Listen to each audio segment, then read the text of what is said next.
Hi, I'm David. I'm here because acting is my dream and I'm grateful to receive a good amount of financial assistance to pursue it. My favorite music to listen to? I guess it varies a lot, but I gotta say Drake.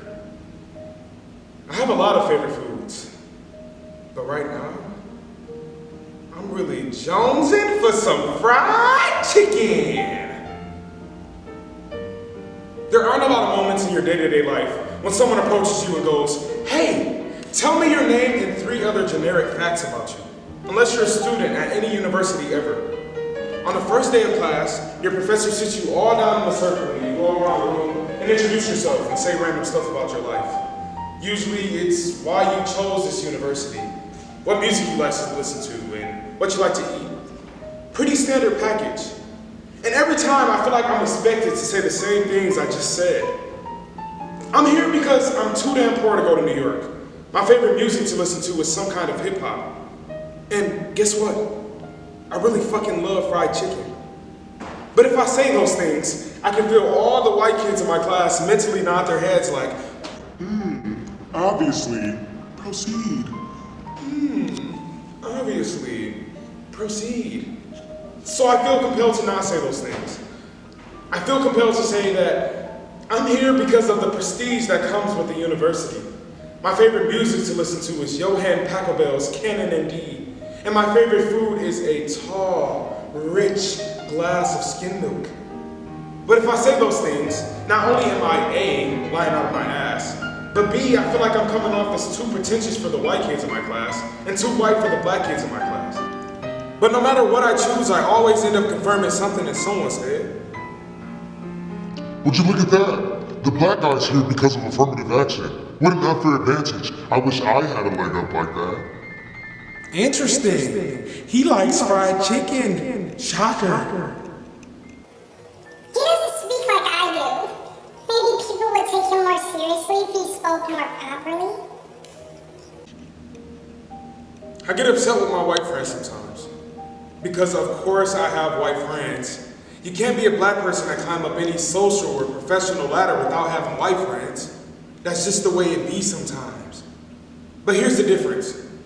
I choose my white friends for no other reason than I like them. Sometimes, I feel like my white friends choose me just so they have access to certain words or trends. Like, bitch, I ain't no permission slip for you to test the waters on what you can get away with. David won't mind. He's cool. You're cool, right, David? I guess I am now. But if you ask me, white people don't have the best track record of determining what's cool. And that's why you all copy us all the damn time. That's why you all steal our hair, our clothes, our music, our voices. And that's why we change shit so often.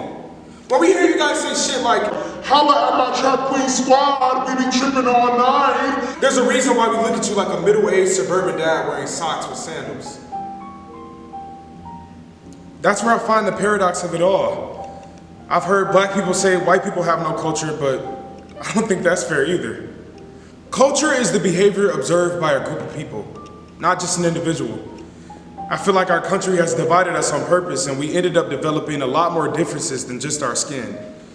And that's why white culture is a melting pot of all sorts of random shit like baseball, in-ground pools, apple pie, and avocado toast. And why our culture is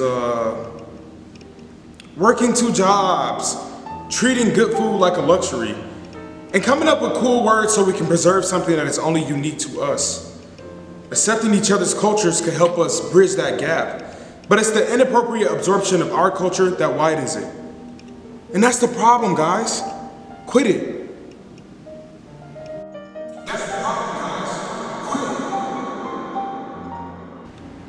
So here I am, at the school of my dreams, pursuing the career of my dreams, and I'm still sitting here, listening to my white friends butcher the African-American vernacular for no other reason than to sound funny.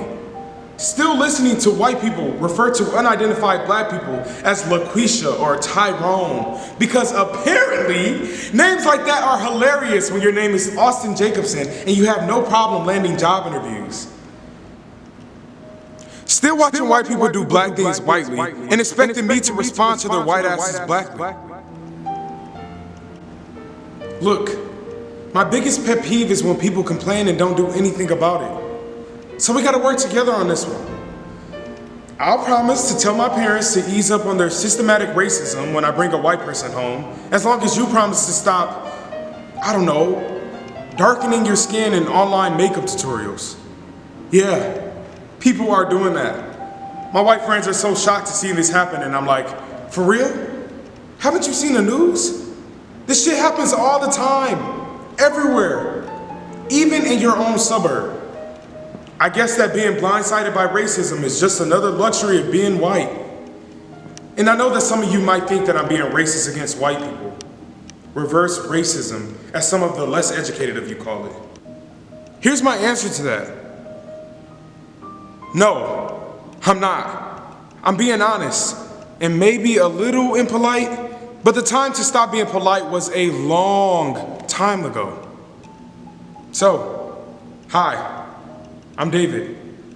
I'm here because I was given a chance to represent people of color in the arts, and you bet your ass I took it. Nothing has ever been handed to me in my life, and that's why I needed the university to help me get to a place that most of you started at. My favorite music to listen to is Drake, because his lyrics are relatable, and I like something I can move to. And my favorite food is fried chicken, because who the fuck doesn't like fried chicken? It is very nice to meet you all.